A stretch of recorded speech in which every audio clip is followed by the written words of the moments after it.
What if industrialization didn't just change how we work, but how we live, think, and even define ourselves? Industrialization began in the 18th century, transforming agrarian societies into machine-driven economies. Work moved from fields to factories, time became measured, and life became organized around production. This wasn't just an economic shift, it was a social revolution. Early sociologists saw its impact immediately. Karl Marx argued that industrialization created deep class divisions between those who owned production and those who sold their labor. Work became alienating. People no longer saw themselves in what they produced. At the same time, Émile Durkheim observed a shift from traditional solidarity to what he called organic solidarity, where individuals depend on each other through specialized roles. Society became more complex, but also more fragile. Max Weber added that industrialization brought rationalization, efficiency, calculation, and control.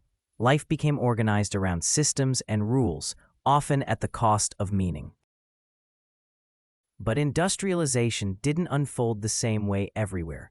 In Western societies, it was tied to capitalism and urbanization. In many non-Western and post-colonial societies, industrialization was uneven, often imposed or shaped by external forces. Samir Amin argued that global industrial systems created dependency, where some nations industrialized at the expense of others. Asef Bayat highlights how in many societies, industrialization coexists with informality. People navigate both modern industries and traditional survival strategies. From a Muslim intellectual perspective, industrialization raises deeper questions about purpose and balance. Ibn Khaldun, long before industrialization, warned that increasing luxury and complexity can weaken social cohesion over time. His insights echo in modern industrial societies, where material growth can outpace moral grounding. Abdelwahab Elmessiri critiques modern industrial culture for reducing humans to productive units, valued for output rather than meaning. When efficiency becomes the goal, the human becomes secondary. So what did industrialization really do?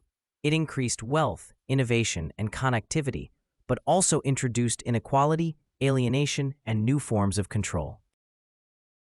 It reshaped time, family life, cities, and even identity. The real question is not whether industrialization improved life, but at what cost and for whom.